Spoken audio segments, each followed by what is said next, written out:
we'll live it to the best we can. There is no perfect life, but we can fill it with perfect moments.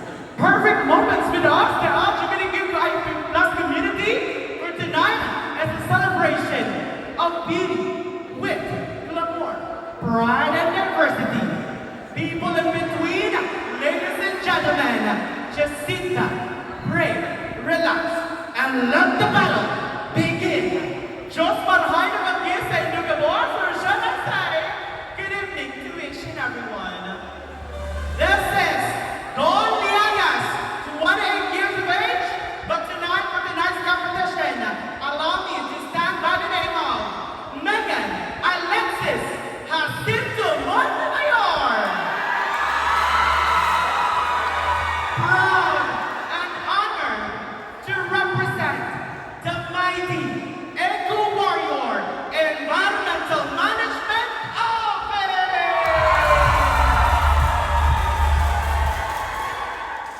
The question, why should I be the very first ever Miss LGU Gayon 2025? Because I firmly and genuinely believe that I can be the voice.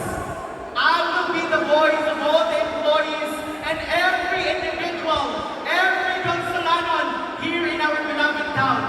And as a queen and as ambassadress, it is a must and imperative for me to know and understand comprehensively. When we say comprehensively, nauunawaan ko po, nasa puso ko po at nasa isip ko. What I'm trying to say is I understand responsibly the executive and the legislative agenda of the local government unit of Luzon.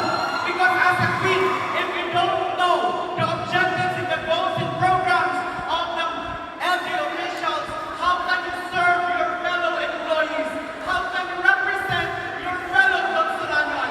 That is why, to our beloved judges and to the rest of the spectators, I myself, Megan Alexis Jacinto Montemayor, firmly believe that with these candidates I have with me here on stage, sa mga kasamahan kong kandidata, napapansin ninyo, sila po ay may angking ganda, hubog ng katawan, gandang hugis ng katawan.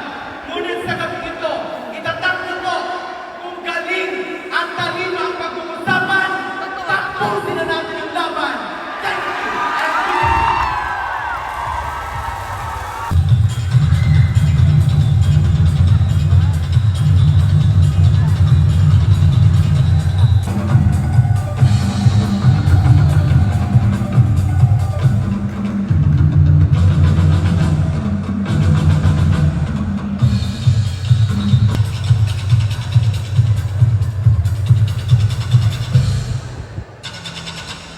Jacinto, representing EMU, Environmental Management Unit.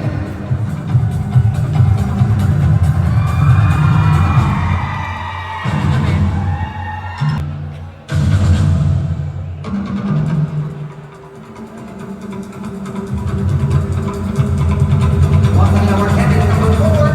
Tony is from the HR under Municipal Office of the Mayor.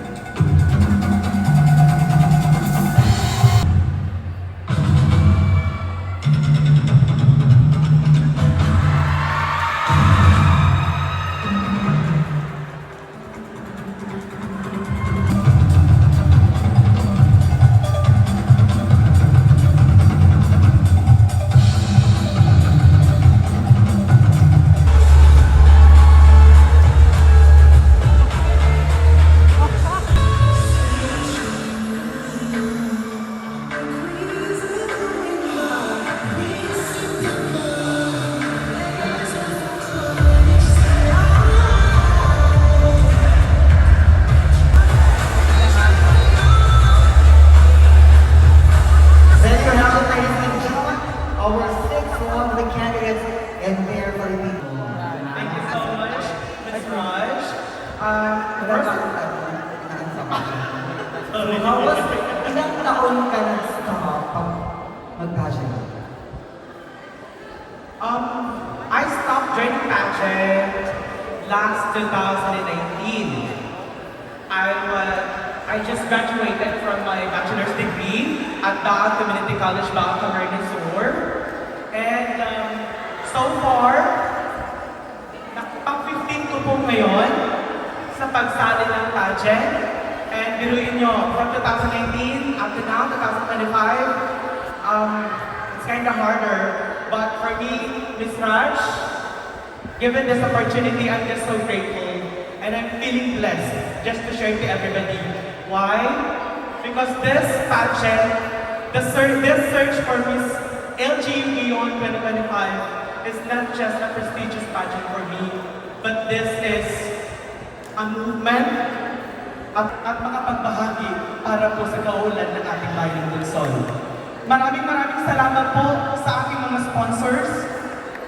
Tulad din po ni number 2, hindi ko na po i-isa-isahin. Madami po sila from province.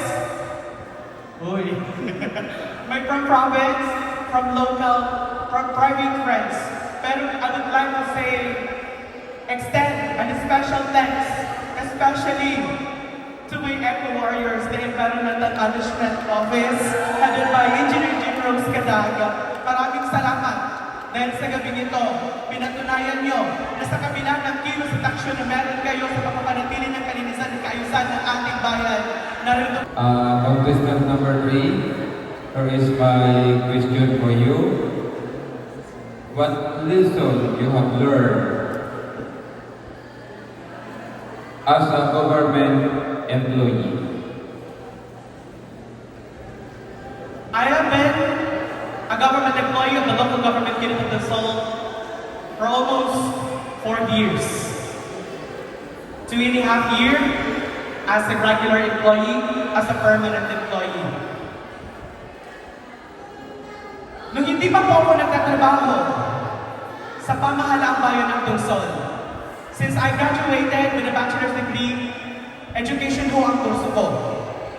Ang pangarap ko po talaga ay maging isang successful teacher. Dahil passion ko po talaga ang teaching. But, during those times, especially nung pandemic, everything happens for a reason po talaga. May rason at may plano ang mahal na Panginoon kung bakit po ako napadpad at napunta sa lokal na pamahalang bayan ng Luzon. As a government employee, maraming dagok, maraming problema, maraming issue ho akong nakaharap. Those struggles, those challenges have built me and molded me. Hindi po ako galit, pero nalungkot din ako dahil noong mga panahon na yon, ako po ay nasusubok habang ako po ay government employee ng lokal na pamahalaan ng bayan ng Luzon. Minsan ko rin pong tinanong ang Panginoong Diyos, deserve ko po ba talaga to? Where in the very first place, naniniwala ako na wala sa intensyon ko na gumawa ng masama o mapasama ang mga kasamahan ko sa pamahalaang bayan ng Luzon. Pero hinarap ko po ang mga pagsubok na yon. I have learned from it. Maraming beses man po akong lumuha, nagtanong sa Panginoon. I assess myself. Dahil yung importante, baka nga talaga may problema sa sarili ko. And I just discovered and I just found out, ladies and gentlemen, na may kulang sa sarili ko, yun ang pagpapakatotoo at pagtanggap sa kung sino at ano ako. Dahil hindi po talaga ako perfectong empleyado ng pamahalaang bayan ng Luzon. Nagkamali, pero bumangon at patuloy na sumusuporta, lalong-lalo na po sa presenting administrasyon. Dahil alam ko ng aking serbisyo, na ang aking paglilingkod sa nanunungkulan, sa namumuno po sa ating pamahalaang bayan ng Luzon, ay paglilingkod ko ang pagbibigay ng serbisyo sa lahat ng mamamayan ng bawat bayan ng Luzon. I do it with my heart genuinely. At yun po ang isa pa po sa natutunan ko po talaga as a government employee. Sa maraming panahon at pagkakataon ako po talaga ay nanghina, isang solusyon lamang po ang aking natutunan. Alam niyo po ba kung ano yon? Itanong niyo po kung ano. Is to kneel down. To kneel down, lumuhod lang po tayo at isuko natin sa Diyos. Dahil kahit kailan, sa anumang pagkakataon, anumang lugar, walang binigay na pagsubok o problema